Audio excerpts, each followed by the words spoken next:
Obasanjo said, and this is making reference to Peter Obi, and let me allow our viewers to see this. He says, one other important point to make about Peter Obi is that he's a needle with thread attached to it from north and south, and he may not get lost.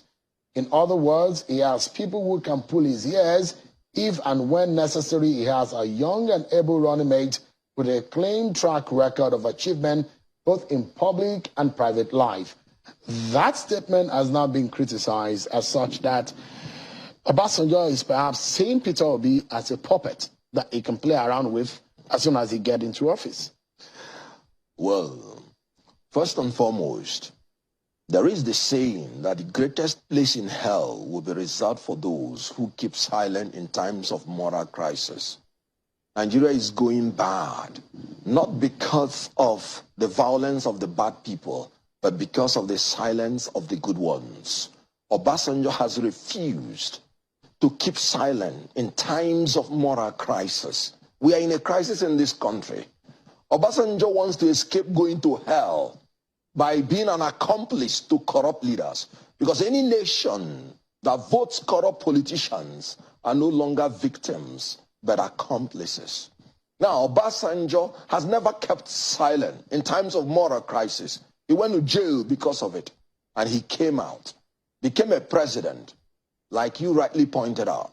11 years, this man governed Nigeria cumulatively as a military president and as a civilian president. No Nigerian has had that privilege. And fortunately for him, and unfortunately for them, no Nigeria may be privileged to have it again.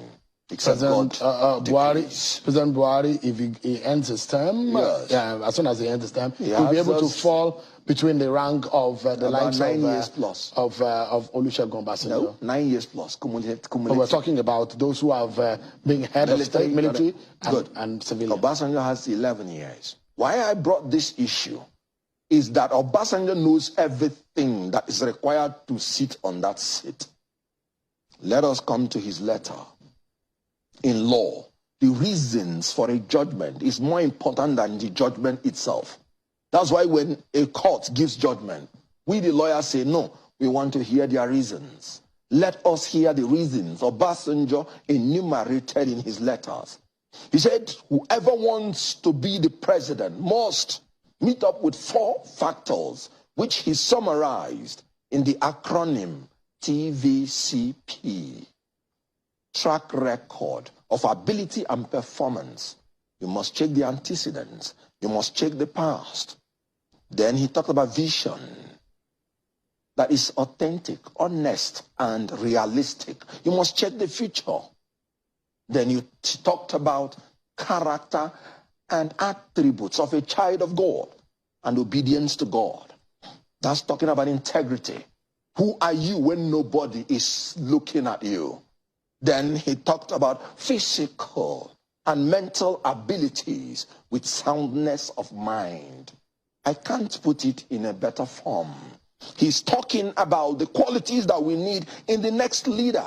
When I heard these gentlemen talk, I was really asking myself, is Obasanjo in the ticket in 2023? Because they were just talking about Obasanjo this, Obasanjo that. And we are talking about recruiting the next president of the Federal Republic of Nigeria. I will tell you what Obasanjo saw in Peter Obi, and then you will do the matchmaking, and the Nigerians will do the judgment. Obasanjo saw in a man who has the capability to secure and unite this country. He did it in Anambra State. He secured Anambra State from being the worst secured state to the best by the confirmation of the IG of police then, Muhammad. He saw in Peter Obi a man that will unite through not leaving anybody behind. No ethnic, no religious, no section will be left behind in Peter Obi's judgment, in Peter Obi's government. Obasanjo looked at Peter Obi and saw a man that will shift emphasis from consumption to production through running a production-centered economy driven by agrarian revolution and export-oriented industrialization.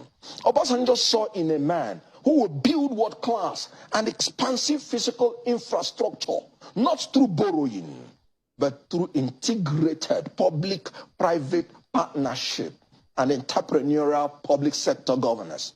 He saw in P2B a man who will leapfrog this country into the fourth industrial revolution through scientific and technological innovations to create digital economy. Obasanjo saw all these things and sat down and wrote a letter and said, if we want a Nigeria that should be redirected from poverty to prosperity, the only man that can do it is P2B. Let's take a breather. If you would I will allow me you, no, just for a moment. I will allow you to land on that point because you have not quite answered the question that I raised as to the reason why